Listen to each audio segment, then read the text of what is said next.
siya lang ang nag-expose. Walang nag-ingay ng ganyan. Wala nag-ingay ng ganito. Dumaan si Duterte, nag-ingay mas sa problema ng DPWH. Ang tagal-tagal ng problema yan. Wala. Nga nga. Diba? Ano Diba? ginagawa ni Digong? Pinagmamalaki pa nga ni Attorney Sal Panelo na ano. Ano, yung build? No, hindi lang yung bill. Tinatanggal daw ni Duterte yung mga corrupt na politiko. Parang wala naman akong narinig na tumunog ng pangalan ng corrupt nung panahon niya. Walang kinasuhan si Benica. Diba? Direktang Kasi usapan. ngayon, build, bulsa.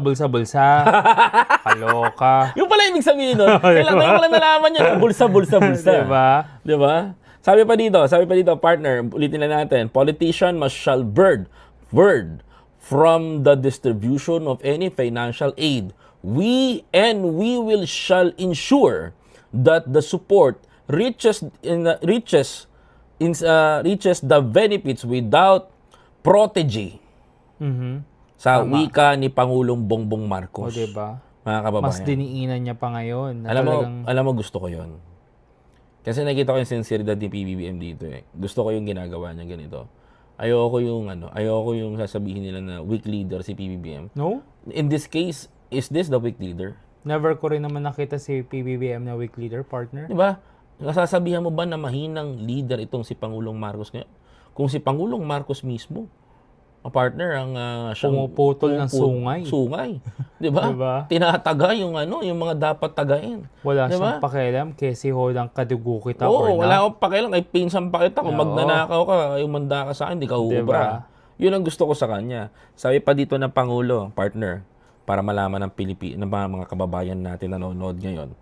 Kasabay nito, tiniyak ni Pangulong Ferdinand Bongbong Marcos na ipapatupad ang programa ng gobyerno na naaayon sa batas, panuntunan at regulasyon.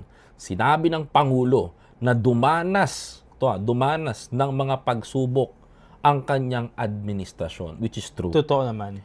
Nitong 2025, tulad na lamang ng hamon ng climate change. Yes. That's very important, climate change. Alam mo kung bakit?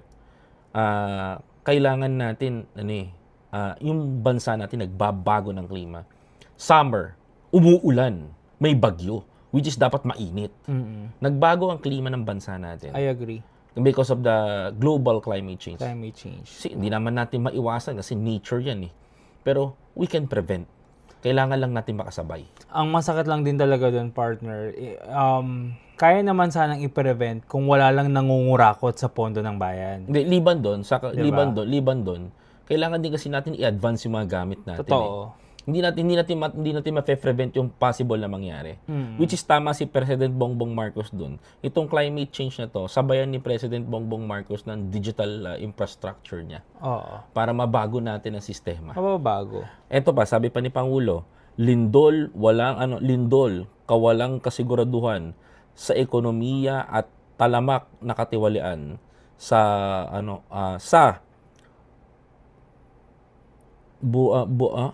burok sa Russia? Seryoso ba? Burokrasya? Burokrasya o demokrasya? Burokrasya. Burokrasya. Burokrasya nakalagay dito eh. Mm-mm. Burokrasya. Ang lalim ng Tagalog ng Lalim, presidente. hindi ko ba kaya nagulat ako, burokrasya? Ano yun? Sabi pa dito ni President, partner, masakit aniya ang mga pagsubok na ito na nagsilbing daan upang matupad ng mga tunay na pagbabago sa pagpasok ng 2026. Bagamat mahirap ay gagawin ng gobyerno upang maibalik ang tiwala at mapalakas ang panuntunan at maibigay ang tapat na epektibong serbisyo ng mga Pilipino. Yun, sarap. Which is the president na gustong mangyari ni President Bongbong Marcos. Alam mo, bitin ako. Bitin ako sa term Bakit, niya. partner? Bitin ako sa term niya. To be honest, nabibitin ako sa term niya. Kasi gusto ko pa siya mag-extend. Kaso nga lang, kalaban natin Constitution. Yeah. The Constitution said, 6 years ka lang maupang presidente. Yung 3 years ni President Bongbong Marcos, I'm not saying that na worth it. Yung 3 years ni President is na 2022, 2023, 24, 25, 22, bitin. Bakit ko nasabing bitin partner? Kasi nakita natin, no, naramdaman natin yung Trabaho trabaho yung ni working President. niya, no? Tinrabaho niya ng tinrabaho. Oo. Kaso, iba ang lumamon ng lumamon. Totoo. Expectation kasi ni Presidente, ang lalamon Pilipino. Trabaho, mag-angat ng trabaho, Pilipino magkakaroon. Pero, sa pagtatrabaho ni President kasi, hindi inisip nung mga kurakot, yung mga mahihirap nating kababayan. Habang si President Bongbong Marcos, iniisip niya yung Kapakanan ng taong bayan. bayan. Totoo yun. Kasi the most important kasi if you are President of the Republic of the Philippines, karap mo, kumbaga sabi nga ni President sa kanyang inauguration, your dreams is mine. Totoo. Pinoproblema niya yung buong Pilipinas. Kung ano yung mga pangangailangan ng taong bayan. Taong bayan. Diba? Ano pang kulang, ano pang pwede nating i-upgrade. Upgrade, ano yung mga maihaambag mo, which Diba? is meron kang Ang maiiwang nangyari kasi, ang inisip ng mga nakapaligid sa kanyang mga kurakot, ano ba ang pwede naming maibulsa? maibulsa. Ano ba ang pwede naming makuha? Di ba? Ano ba ang pwede naming pakinabangan? Ibig sa dapat na ang taong bayan ang nakikinabang. Alam mo, sa totoo lang, nalungkot ako simula nung itong 3 years, nang hinayang ako sa 3 years na tumakbo. Kasi kaya naman pala natin nabuwagin yung corruption. No? Kaya naman natin tapusin yung corruption. But the problem is, late natin nakita. Maganda tong administration ni PBBM. I agree. Pero meron akong hinahanap pa sa kanyang last 2 years niya ngayon. 2 years, diba? Tama na lang? Oo. Last 2 years niya. May hinahanap pa ako sa kanyang mainit na eksena.